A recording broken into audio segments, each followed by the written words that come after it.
Hello, YouTube. This is Latte Punch again, and we're back for another story. This one's a little scarier.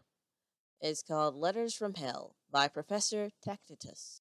Sorry, probably I said that right. The alternate universe dark horror thriller is an ancient manor within Curse Everfree Forest, supposedly filled with treasure beyond imagining. But for those unfortunate ponies who travel there in search of wealth, they find only horror and death. Listen to the warnings of the lone survivor as he attempts to save others from the horrible fate. A tavern sits atop a grassy hill overlooking the Everfree Forest. It is quiet, aside from the occasional knock of a mug hitting the wood of the table as it comes to rest. The patrons drink deep the amber liquid in an attempt to forget their troubles and relax after an arduous day. The tavern has rooms where weary travelers can lay their heads down on soft pillows and wrap themselves in warm blankets, safe and secure from the dangers of the night. This place of cold drink and warm bed has seen many a strange thing, and has been the solace of many an odd character. But never, in all its years of sitting alone on the hill, has it encountered anyone like the pony that burst through its door the previous night. He had crashed through the tavern door, running like the devil himself was on his heels. His clothes were tattered, blood dripping from the wounds that covered his body. He had shouted of monsters and demons from the deepest pits of nightmares. His eyes are wild as he raved on about horrors that would chill a grown stallion to the bone. In the middle of his ravings, he had let out a shriek that made the patron's blood run cold, before collapsing unconscious on the floor. The tavern keeper, a kind old soul, cleaned him up and gave him room. The pony had not been seen or heard since. His door was locked, and all attempts to speak with him had been responded with silence. A tray of food sits before the door to his room, touched only by the flies that gorged themselves on the unguarded meal.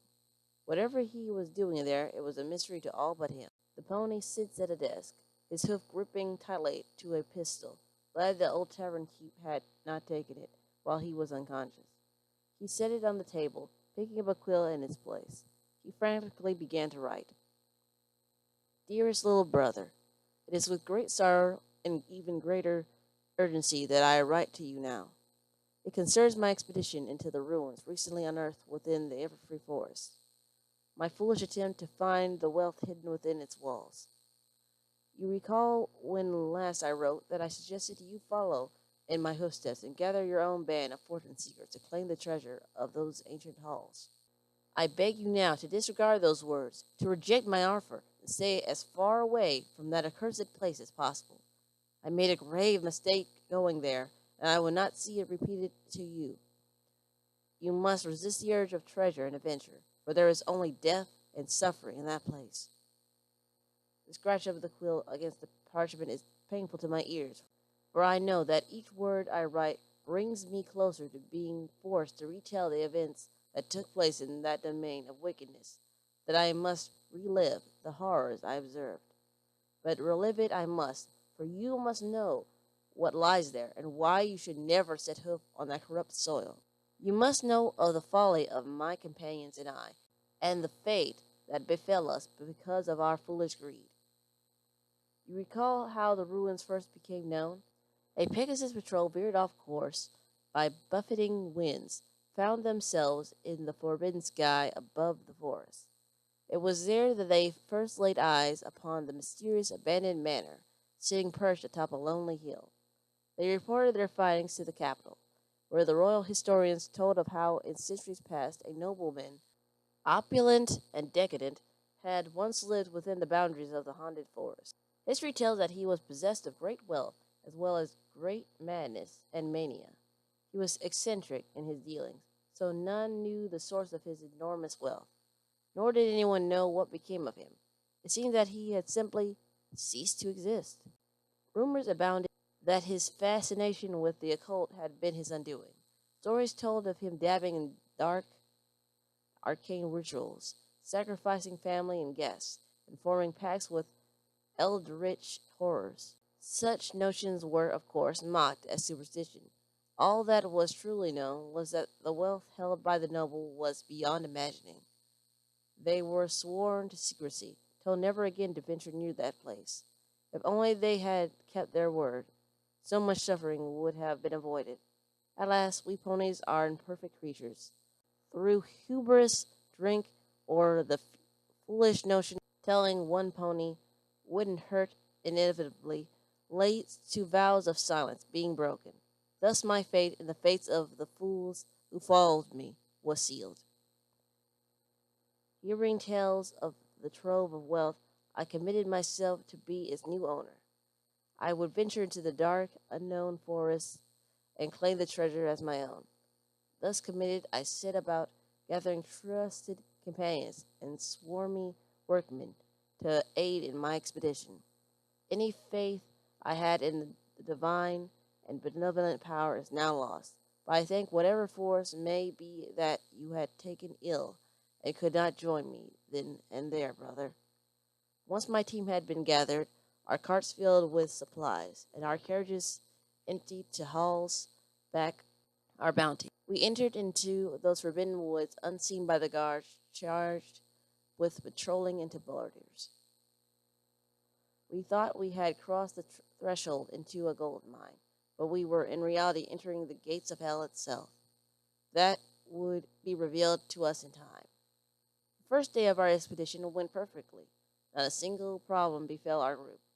Not one timber wolf or any predator harassed us, nor did any misfortune befell our cart. We took it as a sign that fortune was on our side. But then the night came. We laid our heads down in blissful slumber around a roaring fire, safe and content, eager for the next day to come and bring us closer to our goal. But the nightmares, by Celestia, the nightmares! Never before in my life had I experienced such sleep terrors. Worse, I could not awaken from them, forced to spend every moment by torment by formless creatures, abominable horrors, before the morning sun finally delivered me from the nightmares. As I looked about the camp, I saw that my companions had suffered just as much as I, nightmares plaguing their sleep. We should have taken it as a sign that we were not meant to go any further into the uncharted, unholy forest. But we were not as so wise. Our minds consumed with greeds, minds that scoffed at superstition. Onward we went, pushing deeper into the forest, until the sun was blocked by the trees, and only our lanterns provided us light. That is when we saw the forest begin to change. The green and healthy trees we were so used to seeing had been left behind, replaced by gnarled and wicked things that looked more like beasts than trees. The branches, blackened and twisted, appeared as grasping hands of some antediluvian creature. The air was heavy with corruption, and every step we took on the poisoned earth sent waves of unease through our bodies. The forest itself seemed to watch us. Everywhere we looked, we swore that there were blinking eyes staring back at us. The bushes, thick and covered with malicious thorns, bristled as unknown beasts stalked behind our caravan. Unnatural, otherworldly noises assaulted our ears. Howls, shrieks, moans, even cackles berated our eardrums, and caused us to sweat most profusely in fear that we may behold the source of such unearthly cacophony. Night fell, or at least we thought it had. The darkness pervaded the forest at all times, so we could only trust that our watches spoke the truth. None of us wished to sleep that night, in fear of both the terrifying sounds and the nightmares of the previous night. We all seemed to lose consciousness at once, as if a spell had been cast over us. No nightmares came that night, but when we woke, we saw that one of our numbers were missing. There were no hoof prints or prints of any kind. There was no blood nor signs of abduction, for our companion was gone, and the noises had ceased. Again, we should have turned back then. We should have realized that this venture was doomed to much worse than failures. But we soldiered on. I soldiered on, set on achieving wealth beyond imagining. With little ceremony or remorse, removed our missing member from our minds and pushed ever forward to our destiny. Oh, what destiny awaited! We drew closer to where we knew the manor stood, and the pitted cobblestones making our path. The closer we drew, the more the forest seemed to grow sick. The trees grew more ghastly. The screeching calls of some carrion bird grew louder, and the wind howled like a prowling wolf. We began to see strange markings carved on the trees, symbols of some sort of lost or unknown culture. I still see them clearly in my mind, the sharp etches on my eyes, like they were etched on the bark of those diseased trees. With growing unease, we saw what appeared to be dried blood smeared on the path and the trees, and more than once we beheld a rope hanging from the branches, some still holding a skeletal remains of some unfortunate soul. We could feel the hollowed earth beneath us, the grave of countless souls who had been rested beneath the cursed soil for millennia. But ever forward we moved until we beheld the ancient manor, sitting atop a lonely hill, overlooking the swamp moors that laid on the center of the forest. The dilapidated manor, that festering abomination that was the gateway to our greatest horrors, looked just as opulent and decadent to reflect the pony it was built for. For us, it was a carcass for us to pick clean of anything valuable, a corpse to loot, and eager to loot it we were, as we wasted no time in entering the manor. But as we made our way into the manor, we could not help but notice the surroundings. No life of any sort was to be seen in the proximity of the manor. Not a single blade of grass, not a single tree, not even the tiniest insect was to be found anywhere near the structure. In the swamps that surrounded the base of the hill on which it sat, the noxious fumes it spewed assaulting our senses. Even now, I swear I saw something rise up out of the bubbling cauldrons of a swamp. A hand or a claw busting through the thick muck. The rusted hinges of the massive door creaked as we pushed open the portals to the strange and fascinating world of the past. The antique arches and stone gargoyles telling us that all we had known had been left far behind. Inside, a scene of the remnants of what was once great imperial majesty graced our eyes. Drapes of the finest color, magnificent furniture, windows adorned with stained scenes of splendor. All of these once were here. Not only ruin, copious amounts of dust remained in its place. The drapes were torn, the furniture busted, and the windows smashed to shards. This was a palace of desolation with no value to be found. We searched furiously for some hint of treasure, but all we found were old books and strange texts, and the forgotten remains of what was once a home. Not a single gold piece or any of the significant worth we was to be found. We were prepared to give up on our venture, but my damned stubbornness refused to allow me to do so. I and some of my companions began to dig under the very foundation of the manor itself, hoping that the eccentric owner had buried his wealth in his madness. It wasn't long before we found something, a cave or tunnel, or perhaps a gateway would be a better word for what we found beneath the marble floor of the long forgotten place. A gateway to a realm beyond our darkest nightmares, which we foolishly plunged headlong into. We shared our discovery with the rest of our company, and presently delivered it to the pits, the grave that we had dug for ourselves. Inside, we found sights stranger than we had thought possible. Great stone structures of fantastic and terrifying beasts beyond description. Walls covered in the same mysterious symbols. The place reeked of sickly sweet smell that I could not place, and an aura of foreboding pervaded it. Torches adorned the walls that we lit as we passed it. The flames seemed different. They burned with a strange color that only made the tunnel more chilling. But we continued on in search of our quarry. It wasn't long before we came to regret our decision. For quite some time we believed that we had been hearing scratches against the wall, the pattering of some clawed foot against the stone floor. We had passed an open doorway, but decided to pursue it. As our company passed it, horrible withered hands grasped at one of our members, dragging him screaming into the darkness behind the doorway. We had no time to pursue or warn him, as the scratching sound we had heard grew much louder, and with horror we saw a swarm of unknown creatures, with bright glowing eyes, rushing toward us like a wave of locusts. We ran as fast as our legs would allow, but the poor pony at the rear of our group could not escape the swarm. We caught a glimpse of him being torn apart by the creatures, his screams bouncing off the stone walls and carrying on long after we had escaped the creatures. We were now thoroughly trapped. We could not go back, and the creatures blocked our path. We could only keep moving forward. After much fleeing, we stopped to rest, but we could not forget what we had seen.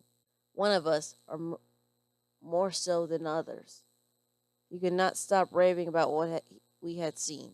He clutched to his head and drooled as he spouted how this would be our tomb, that we were doomed to die in this dismal place. We begged him to cease such talk, and assured him that we would find a way out. He would hear none of it, and slunk into the corner, to, as he said, consult with the ones who spoke to him. We did not know what to do with him. We were tired and frightened. Like the night before, sleep came upon us like a malicious spell. I dreamt that night of the scene of our companion's painful death, ripped to shreds and devoured alive by the creatures. But the vision began to change. The unknown creatures transformed into our raving companion, and he continued to rip and devour our fellow travelers.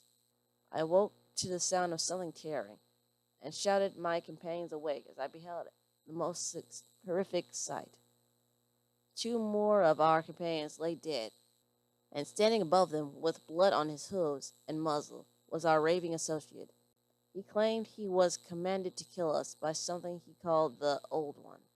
He pounced at me and pinned me to the ground and began to strangle me. I would have died if not for the quick reaction of my other companions, who took a heavy stone and bashed it against his head. He twitched but once before he became still. 3 of us left. We shook uncontrollably at what had happened. We could not bury them and hear that same scratching sound. We knew the creature would be upon us again, soon. We fled, hoping the bodies would distract the creatures and all us to escape. In our fleeing, another and much more hidden enemy assaulted us. Traps, ingenious and dastardly, became the bane of our attempt to escape. The first we encountered took the life of one of us. The poor stallion stepped on a loose tile, and a spear shot out from the wall and skewered him like where he stood. He did not die immediately, twitching and straining against the spear, silently screaming with the spear that had pierced through his throat. He looked at us for help, but we could do nothing. We bucked past him as he attempted to scream louder for help, leaving him behind and praying he would die before the creatures came. Now only 2 of us left. We were careful to avoid further traps and headed deeper into the passage. It seemed without end, and everything we passed looked the same. We began to hear voices, speaking to us in some ancient and dead language. I began to feel myself going mad, desperate for release. The whispers grew louder and louder until they became all I could hear. The reeking smell grew stronger in my nostrils, and I beheld blood seeping from the cracks in the wall. My last companion claimed that there was no blood. I knew there was. I knew what I saw, and I knew he was lying. There was blood. I remember little what came next. I lost consciousness and awoke to the sound of chanting. Bound by rope and leaning against a wall, I saw that I was in a large circular room with torches adorning the wall. Everywhere around me there were bones, piled high or impaled on stakes or hanging from rafters. Not far from me was the source of the chanting, a group of cloaked figures standing around a blood-stained stone altar that overlooked a massive black pit. I could not tell if they were ponies or some other form of strange creature, but one was dressed in the most opulent and decadent robes. They continued to chant as they lowered something onto the altar. I looked closer and saw it was my last companion, similarly bound as I and thrashing to escape. They placed him on the altar, and the finely dressed figure raised the knife high above his head as he continued to chant louder. He plunged the knife roughly into my companion, his screams of pain ringing in my ears. I saw him draw the knife across his chest, ripping it open as blood pooled around the altar. The chanting seemed to shake the very stones that surrounded us, but I soon realized it wasn't the chanting that had caused it. Arising from the pit was a massive, eldritch creature, a contrast of rotting flesh and pus, with a lipless mouth that dripped blood onto the stone. It gripped my living companion and swallowed him whole, as the cloaked figures bowed in worship of the horror. I could take no more. A blessedly sharp stone lay near me, and I used it to cut my bonds. As soon as I was free, I fled as quickly as I could. I knew not where I was going, only that I had to get away, away from the colossus of evil. I ran faster than ever before in my life, never once looking behind me, but always feeling and hearing my pursuers. I know not how I found my way out of that labyrinth death trap, nor do I know how I found my way out of the forest and into the tavern where I now reside. I only know that I still heard the creatures and the chanting the entire time. I still hear them now as I sit here writing you. So many of us set out on this journey, but I alone fled lapping and wailing through the blood-soaked halls of antiquity that had become the tomb of my companions. The ruinous manor. It is a place of darkness, ravenous and clutching, seeking always to drag mortals into its deep, black abyss. To any who enter that place, the only mercy is swift death. Survival is far worse fate. My mind is broken, haunted by the horrors I've seen and the death I've witnessed. I still hear the screams. I smell the blood of my friends and the sickening, putrid odor of the rotting flesh. Everywhere I turn, I see the horrid abominations that claimed them. I can bear it no more. The madness approaches. I can feel it like a sickness in my mind. I will not die a raving madman. With my last ounce of sanity, I write you this to save you from my fate, the fate of my company. Heed these words, for they are your salvation. Goodbye, little brother. Please remember me as I was before this ill-fated expedition, before I stared into the gaping maw of hell and saw it stare back into me. He sealed the letter into the envelope, just as a dreadful howl assaulted his ears. Was it real or just a phantom that had followed him from the nightmarish pit? He saw clawed hands grabbing at him, grotesque faces appearing on the walls and gnashing their teeth. They had come for him, but they would not have him. He took the pistol and fired, the report echoing all the way back to the abyss. A blood-stained envelope, unopened and unread, sits before an empty home as a carriage makes its way toward the Everfree Forest. The end. Oh, that was a very creepy one there. So that was again by Professor Tacticus. I will leave a link in the description. Hope you guys like this one. So if you did, like, subscribe, and share this story with your friends. See you guys next week. Goodbye.